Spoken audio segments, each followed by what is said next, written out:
This is America in the Morning from Westwood One. Good morning, I'm John Trout. It's Friday, January 17th, 2025. Here's what's coming up on America in the Morning. Making sure a ceasefire deal is followed through with. Bring hostages home.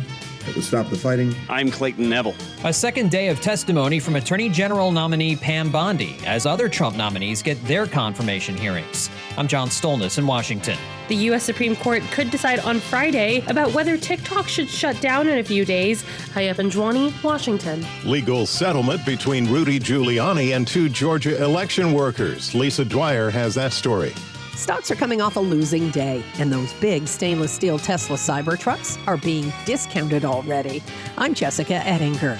An astronaut stuck in space for 7 months got a chance to step outside. I'm coming out. I'm Ed Donahue. And busted in the pilot's seat. All ahead on America in the Morning. Israel's prime minister said a deal is done. And while a ceasefire was reached and signed between Israel and Hamas, evidence on the ground indicates the agreement has not yet taken hold. Correspondent Clayton Neville reports. But the deal would bring the release of hostages and a temporary ceasefire. But in recent days, nearly 50 people have been killed across the Gaza Strip by Israeli airstrikes. Israeli leaders say Hamas is adding demands to the deal and because of that have delayed a cabinet vote on the agreement. U.S. Secretary of State Antony Blinken says there's a real opportunity right now. We've worked to broker a deal that would bring hostages home, that would stop the fighting, that would surge humanitarian aid to people who so desperately need it, that would create the space to conclude a permanent ceasefire. We now have that, and we expect implementation of the agreement to begin on Sunday. He says it's important that the world to try to ensure that the gains that have been achieved over the past 15 months at enormous, excruciating cost are actually enduring, to manage the still profound risks, to deliver on the promise of a more integrated Middle East. Making good on the deal and allowing humanitarian relief critical, according to Blinken. Delivering on these two priorities will in turn create the conditions for Israel and Saudi Arabia to normalize relations between them, which will require a credible pathway to a Palestinian state. At one point, the Secretary of State's remarks were interrupted by a demonstrator. It's not exactly surprising that in a process, in a negotiation that has been this challenging and this fraught, you may get a loose end. We're tying up that loose end as we speak. Just a few days left in the Biden administration, and President-elect Trump released a statement saying we shook hands and we signed certain documents, but it better be done before he takes office. I'm Clayton Neville. President-elect Donald Trump's nominee for Attorney General, Pam Bondi, spent a second day before senators answering questions on Capitol Hill. Several other potential cabinet members of the next Trump administration had their day on the hot seat, with many more on the way. John Stolnis has the recap from Washington. Bondi answering a second round of questions from members of the Judiciary Committee, probing her willingness to act independently of Trump should she become the nation's next Attorney General. Testifying against her nomination was Lisa Gilbert, co-president of Public Citizen, a consumer advocacy organization. Gilbert claimed Bondi's time as a lobbyist featured a laundry list of controversial clients who stand to benefit financially if their former lobbyist is put in charge of the DOJ. Over the last 5 years, she represented 30 clients, from large corporations and contractors to a foreign government. Bondi was registered as a foreign agent, lobbying on behalf of foreign governments and officials. Bondi promised to stop what she called government weaponization against Catholics and pro-life activists, pointing to a memo written by the Richmond FBI that targeted Catholics as potential radicals. The NAACP speaking against Bondi's nomination, saying she has a history of undermining voting rights during her tenure as Florida Attorney General and the chair of the America First Policy Institute. Elsewhere, Trump's pick for Interior Secretary, North Dakota Governor Doug Burgum, was pressed by Democratic Senator Mazie Hirono over whether he would allow Trump to drill for oil in a place like Hawaii's Bear Ears National Monument. And I have not heard of anything about President Trump wanting to do anything other than advancing energy production for the benefit of the American people. We all know that the president wants to drill, baby, drill. Treasury Secretary nominee Scott Bessent asked by independent Senator Bernie Sanders about income inequality in America. Do you think that when so few people have so much wealth and so much economic and political power that is an oligarchic form of society? Well, I would note that President Biden gave the Presidential Medal of Freedom to two people who I think would qualify for his oligarchs. And EPA Administrator nominee Congressman Lee Zeldin reacting to concerns from Democratic Senator Sheldon Whitehouse over Zeldin's previous work with what White House called polluter-funded organizations and anti-climate op-eds. I want every child in this nation, including my daughters and your children, to inherit a world with clean air, clean water, and a thriving economy. Later this morning, South Dakota Governor Kristi Noem will testify in her confirmation hearing for Secretary of Homeland Security. More hearings will be coming next week. John Stolnis, Washington. The top stories of the day are sponsored by Sleep Number. Sleep better together. It's the lowest price of the season on the top-selling Sleep Number i8 smart bed. Limited time, exclusively at a Sleep Number store. The Supreme Court could stop a clock. When America in the Morning continues after these messages.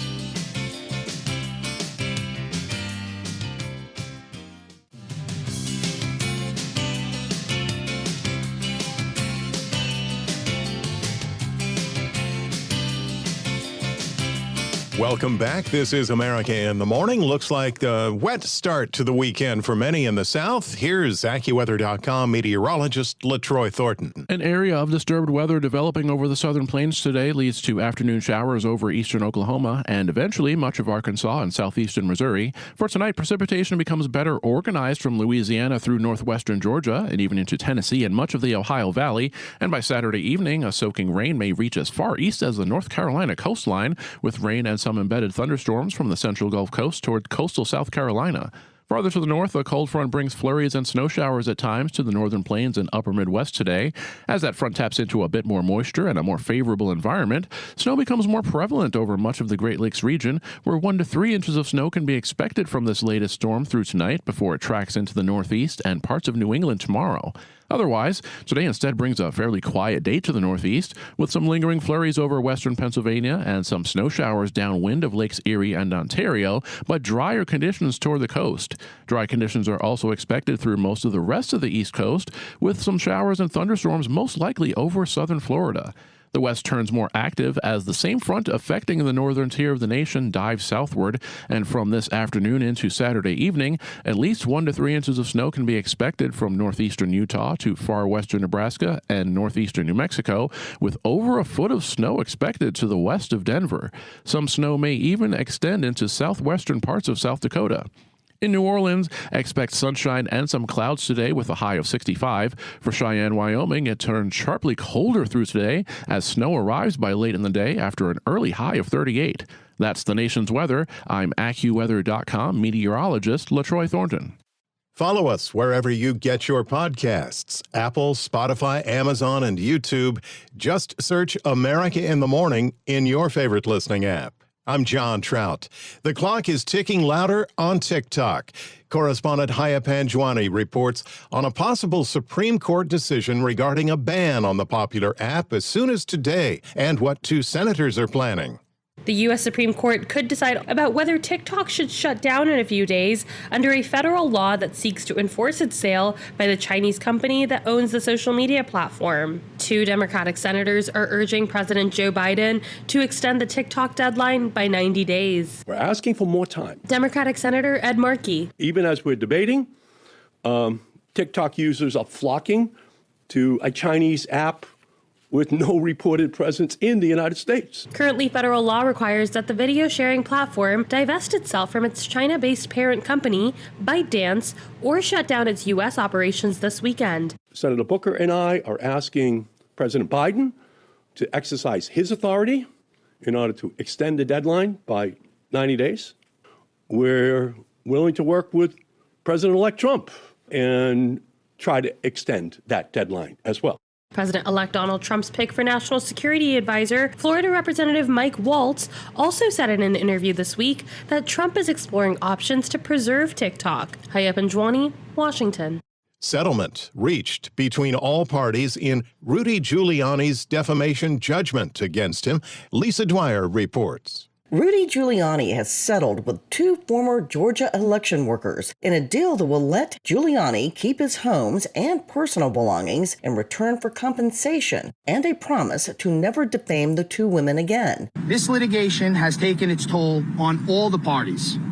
This whole episode was unfortunate, I and the plaintiffs have agreed not to talk about each other in any defamatory manner, and I urge others to do the same. The deal negated the need for a trial that was supposed to start Thursday morning, where Giuliani was a no-show. That trial was to determine whether Giuliani would get to keep certain valuable assets instead of turning them over. The former election workers had been seeking all of Giuliani's property as part of a $148 million defamation judgment against Giuliani. The women won the defamation judgment after saying Giuliani's lies about the 2020 presidential election being stolen led to death threats that made the two women fear for their lives. I'm Lisa Dwyer. Coming up next, what Trump's Treasury pick is saying, and major retailer to be offering big discounts at 19 after. We'll have those stories and more when America in the Morning continues after these messages.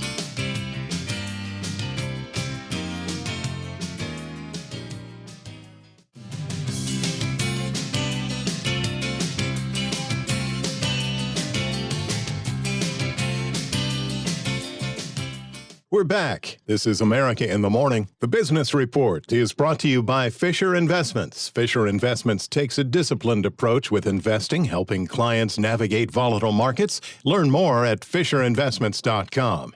Here's CNBC's Jessica Ettinger. Wall Street opens this morning after modest losses for the major averages. Apple shares down almost 4%. They led the NASDAQ lower. Apple's worst day since last summer on various reports of weaker iPhone sales, especially in China. Deep in this pullback that Apple's undergone here so far in the last several weeks, really wiped away months' worth of gains. CNBC's Mike Santoli. American investment banks out with a record-smashing quarter, helped by surging trading activity around the U.S. election and a pickup in investment banking deal flow. J.P. Morgan Chase, Goldman Sachs, and Morgan Stanley easily topped estimates for the fourth quarter, and many believe the boom times are just getting started. Incoming President Trump's Treasury pick, billionaire Scott Bessent, says government spending is out of control. Heavier sanctions on Russia are coming.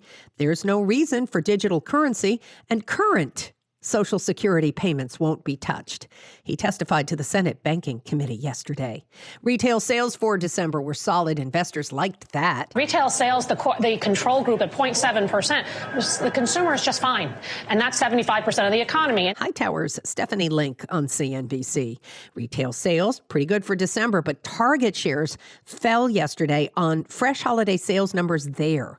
You may have picked up some deals in the store, but that may have hurt the chain's profit. Target said sales for November and December grew 2.8% and record high sales during Black Friday and Cyber Monday.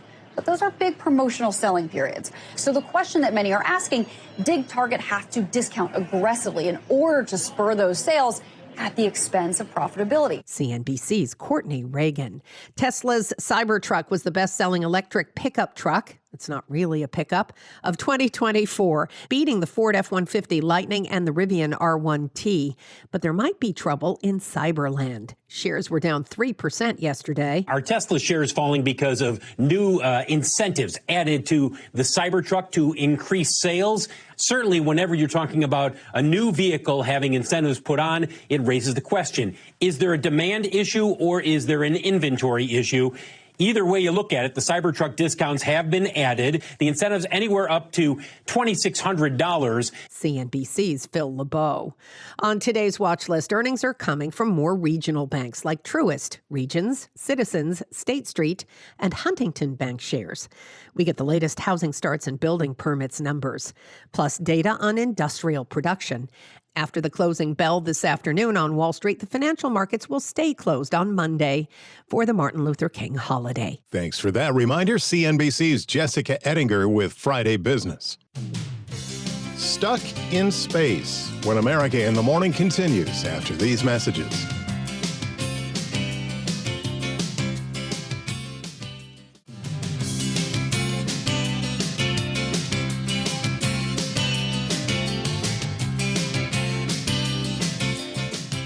This is America in the Morning. An astronaut who was only supposed to orbit the Earth for a week still remains stuck in space, but has taken a walk. With a story that's looking up, here's correspondent Ed Donahue. An astronaut stuck in space for 7 months got a chance to step outside. I'm coming out. Sunny Williams got a chance to step out on her first spacewalk since arriving at the International Space Station more than 7 months ago. She tackled some overdue outdoor repair work alongside NASA's Nick Hague. Give me a second.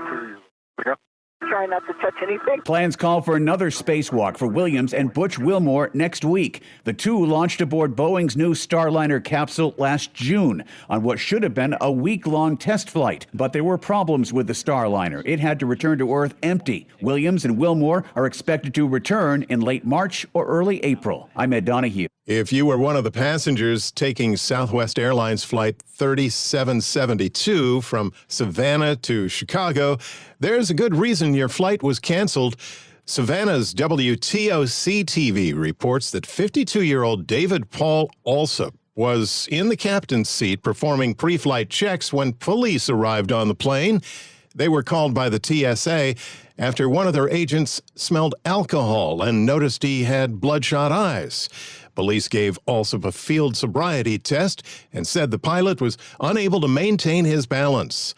Alsop was arrested and charged with being under the influence and taken to the Chatham County Jail. Southwest Airlines released a statement saying the pilot has been removed from duty. America in the Morning for Friday, January 17th, 2025 is produced by Jeff McKay. Senior producer Kevin Delaney. I'm John Trout. This is Westwood One.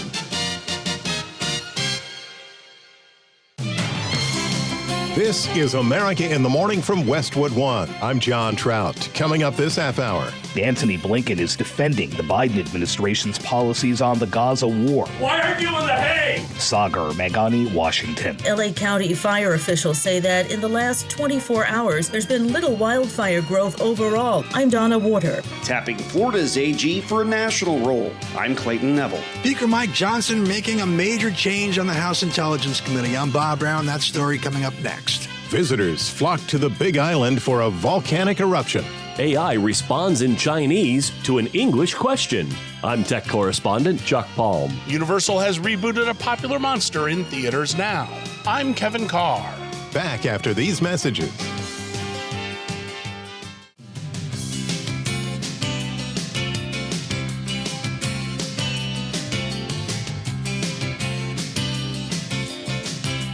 Thanks for listening and welcome back. You're with America in the Morning. At the National Weather Map, let's check in with LaTroy Thornton of AccuWeather.com and today's forecast. A cold front dipping southward over the Intermountain West will mean snow, and as the snow spreads through the start of the weekend, places from the Montana-Idaho border into the Colorado Rockies and northern New Mexico have an accumulating snow event in store from this afternoon into Saturday evening. Total snow of at least 1 to 3 inches is expected from the Wasatch Range of Utah into southern Wyoming, as well as western Kansas and Nebraska.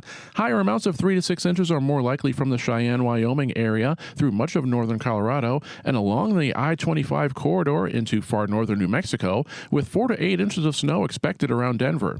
For the rest of the West, dry conditions continue along the West Coast as lighter winds continue over Southern California to assist in the firefighting efforts there. The same cold front bringing snow to parts of the West extends into the northern plains and the upper Midwest through the day today, with only enough moisture in place for some flurries over much of eastern North Dakota and into northwestern Minnesota. Steadier snow is more likely near the core of the storm over the Arrowhead of Minnesota and into the upper peninsula of Michigan, where there can be a general 1 to 3 inches of snow through tonight, followed by the return of cold. As the front advances across the Great Lakes region toward the interior northeast into Saturday, that very same forecast of 1 to 3 inches of snow extends from northern parts of Indiana, Ohio, and Pennsylvania, north and east across lower Michigan, and all the way to western Maine. For the rest of the nation, most places look to have a dry end to the work week. However, a developing disturbance over the southern plains may spark some showers by the afternoon from eastern Oklahoma to southeastern Missouri, as a separate storm brings showers and even some thunderstorms to parts of South Florida. That's the weather across America. I'm AccuWeather.com meteorologist LaTroy Thornton. You can follow us wherever you get your podcasts, Apple, Spotify, Amazon, and YouTube. Just search America in the Morning in your favorite listening app. I'm John Trout. The deal between Israel and Hamas to release the hostages being held in Gaza and begin a ceasefire was officially signed by negotiators for both sides in Qatar. But the Israeli government must still vote on the agreement, which is not expected to happen until Saturday evening. Envoys for both President Biden and President-elect Trump worked to resolve last-minute issues between the parties. In Washington, in his final briefing at the State Department, protesters disrupted Secretary of State Antony Blinken's news conference. Washington correspondent Sagar Meghani reports. Secretary of State Antony Blinken is defending the Biden administration's policies on the Gaza war as protests interrupted his final news conference. At the State Department, I am confident, and I fully expect that implementation will begin, as we said, on Sunday. Look, it's not exactly surprising that in a process and a negotiation that has been this challenging and this fraught, you may get a loose end. We're tying up that loose end as we speak. Blinken called the Gaza ceasefire deal a relief for Israelis and Palestinians alike. It's also a moment of historic possibility for the region and well beyond. Saying he expects the deal to be implemented this weekend. How does it feel to have your legacy be genocide? But as he spoke, people in the room accused Blinken of ignoring Israeli violence against Palestinian civilians. Please, sir, respect the process. Thank you. Oh, respect the process. Respect this process. Well, everybody from Amnesty International, to the ICJ saying that Israel is doing genocide and extermination, and you're telling me to respect the process. Criminal, why aren't you in The Hague? Why aren't you in The Hague? Why aren't you in The Hague? They were rare, if not unprecedented, protests in the State Department briefing room. Blinken says questions about how the U.S. handled the war are fair. And they'll be asked for a long time. But says the administration had to focus on one thing. Where we could actually get an end to a conflict, an end to suffering, and the prospect of something better. Sagar Meghani, Washington. Some progress is being made in fighting the California wildfires and the potential dangers ahead. However, frustration is growing among residents desperate to see what's left of their homes inside the fire zones in Los Angeles and Ventura County. Correspondent Donna Warder files this report. LA and LA County fire officials say that in the last 24 hours, there's been little wildfire growth overall, except for some interior pockets in the Palisades wildfire. There are more extreme winds on the horizons, like I said, next week, and our community needs to remain ready. It is important that you protect yourselves and your family by planning, preparing, and staying aware. Los Angeles City Fire Chief Kristen Crowley warns that new fires could erupt with more Santa Ana winds expected next week. Flying embers from the wildfire can destroy homes over a mile away. Taking the necessary measures to prepare your home can help increase its chance of survival when wildland fires strike. And Los Angeles County Public Works Director Mark Pastrella says rains are expected later this month, meaning potential flooding. I have to give everyone an early warning that we do expect the window to open for rain in the later part of this month. And so we are already pre-deploying labor forces into the area to make sure that the flood control system is ready, as well as our street system is ready, again, as much as possible. Fire officials say the Palisades wildfire is at least 22% contained, but all evacuation orders and any curfews remain in effect. The winds aren't necessarily here in the city, but with that, we still have a large amount of unburned dry fuel with low humidity. We need to make sure that the community is thinking about how to prepare and prevent at this point, and also what we just heard is there's a potential Santa Ana winds coming Monday and Tuesday. I'm Donna Warder. Florida Republican Governor Ron DeSantis is tapping the state's Attorney General to fill Senator Marco Rubio's role in Congress as he awaits a vote in the Senate to become the next Secretary of State. Correspondent Clayton Neville explains.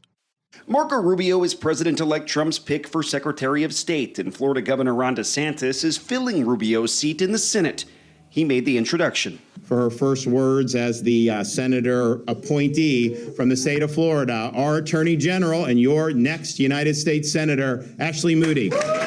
DeSantis praised Moody as a prosecutor who will help Trump secure and shut down the border, and she praised him back. It was just 6 years ago that I met this very eager, passionate guy who wanted to be the governor of Florida and said, if we go in there and we implement conservative policy, if we scale back, make sure we return this to a limited government, we will prosper. And look at what Florida has done since.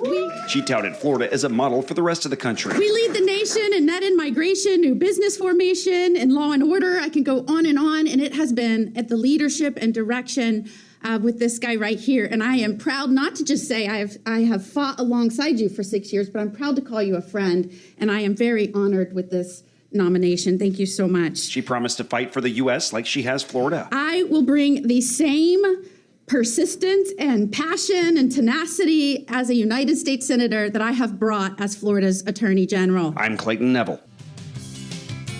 When we return on America in the Morning, cigarette maker's new product approved by the FDA, and the latest problem with ChatGTP. Those stories and Friday sports after these messages.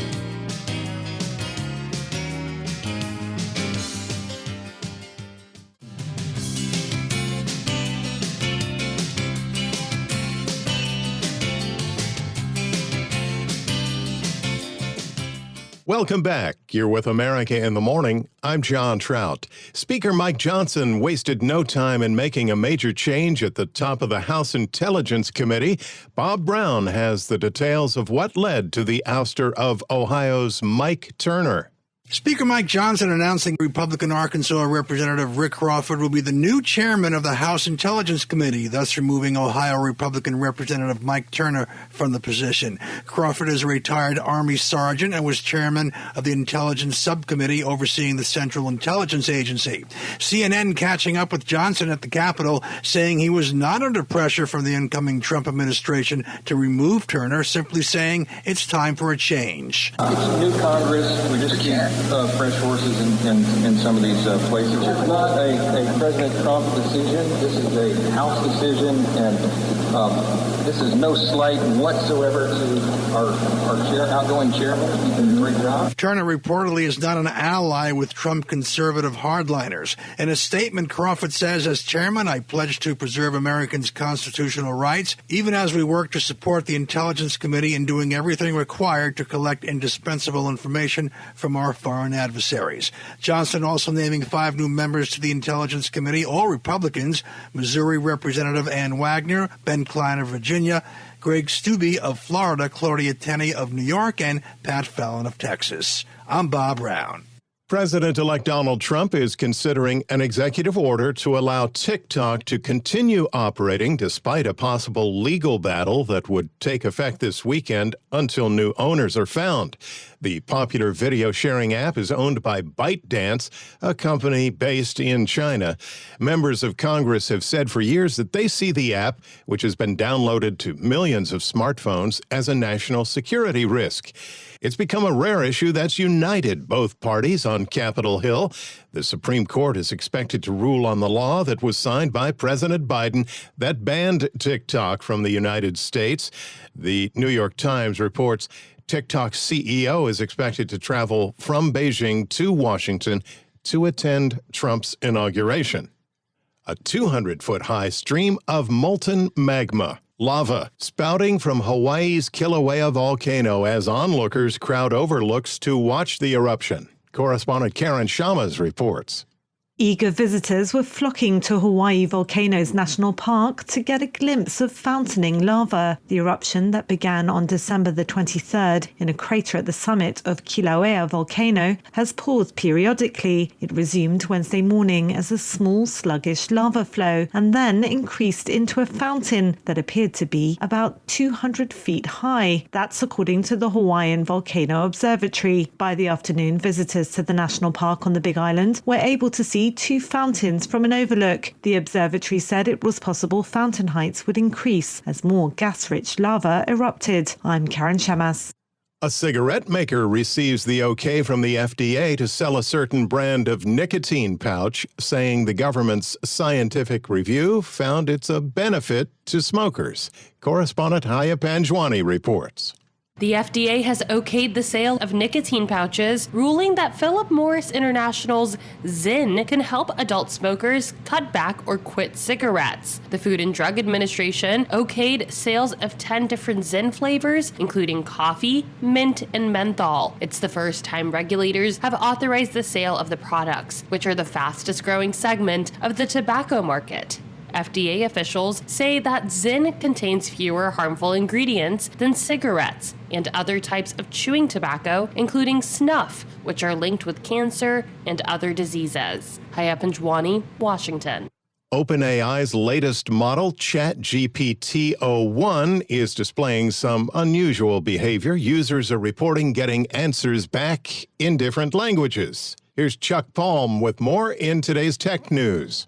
OpenAI, the parent company to ChatGPT, the most installed AI, has had a puzzling development. It seems that users across various platforms have reported an issue where OpenAI's O1 model begins its reasoning process in English, but then unexpectedly shifts into another language, like Chinese or Persian or French, and the developers have no clue why. It's been observed happening during a range of different scenarios, including simple counting tasks to different problem-solving exercises. OpenAI has yet to put out an official statement, but several people have hypotheses. CEO of Hugging Face, Clement Delang, speculates that it could be a phenomenon linked to training data in Chinese. Another user, Ted Zhao, a researcher at Google's DeepMind, suggested that it could be a reliance on third-party Chinese data labeling services. And a professor at University of Alberta speculates that the AI model doesn't know what language is or that languages are different. It's all just text.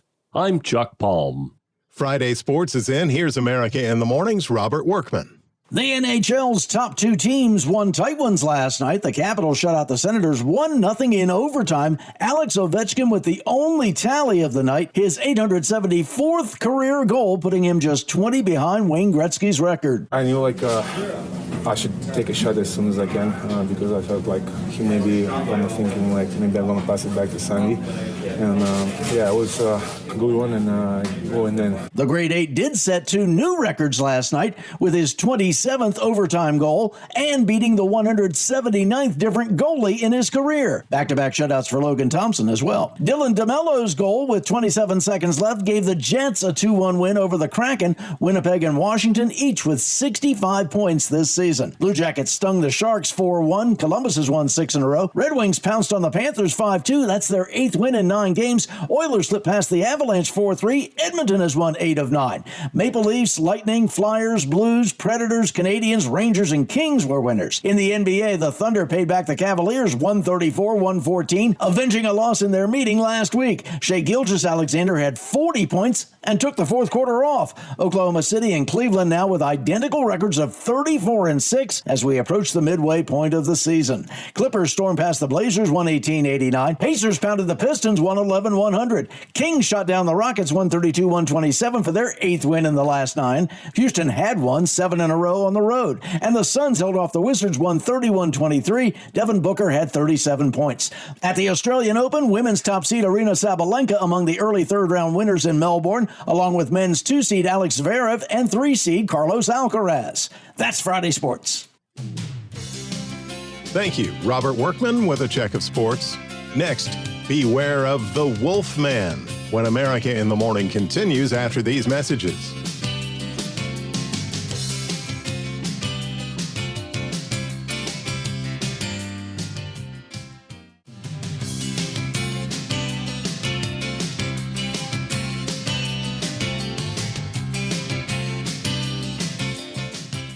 This is America in the Morning. Legendary Hall of Fame baseball announcer Bob Uecker has passed away. Ed Donahue looks back at the man who became known as Mr. Baseball. As a player, his career batting average was .200. Look down at the third base coach for a sign and have him turn his back on you. Uecker was a backup catcher and won a World Series ring with St. Louis in 1964. But it was his broadcast career that made him famous. It led to appearances with Johnny Carson on TV's Tonight Show, light beer commercials. Good seat, sir. You're in the wrong seat, buddy. Come on. Oh, I must be in the front row. Uecker was in the 80s sitcom Mr. Belvedere and was the announcer in the Major League movies. Vaughn into the windup in his first offering. just a bit outside. Euchre entered the Baseball Hall of Fame as a broadcaster in 2003. To all of you baseball fans around America and any place else, for your letters, your thoughts, your kindness for all of these years. It's been a great run, but number one has always been baseball for me, no matter what else I ever did. His family says Bob Euchre had battled small cell lung cancer since early 2023. For the Indians, one run on, let's see, one hit. That's all. We got one hit. You can't say on the air. Don't worry, nobody's listening anyway. I'm Ed Donahue. Heading to the movies this weekend, a new film hitting theaters has another Universal monster coming back to life. Kevin Carr has a sneak peek at Wolfman. After knocking it out of the park with The Invisible Man, Lee Winnell reboots another famous Universal monster. Daddy, is that you? Wolfman tells the story of a family traveling deep in the Oregon woods only to be attacked by an unknown and terrifying creature. What was that thing, Blake? It was like an animal, but it was standing on 2 feet, like a person. While they hide and wait for help, it soon becomes clear that the father has been infected and might be turning into a monster himself. What's wrong with Daddy? He got sick. I'm fine with this not being a one-on-one remake of the original 1941 movie. After all, we got that 15 years ago and it wasn't very good. Blake, stop! This new film takes a different approach, but keeps the story grounded in the myths of lycanthropy. Don't get near the window. It's a little too dangerous for us to go outside right now. Are we gonna die? Rather than having a tortured character on the prowl, this version frames the wolfiness through the eyes of toxic masculinity and alpha male posturing. No, it's my job to protect you. The wolf as protector and leader only goes so far, but can be dangerous in other ways. And there's also a healthy dose of body horror in the works, which is very effective. What is happening to me?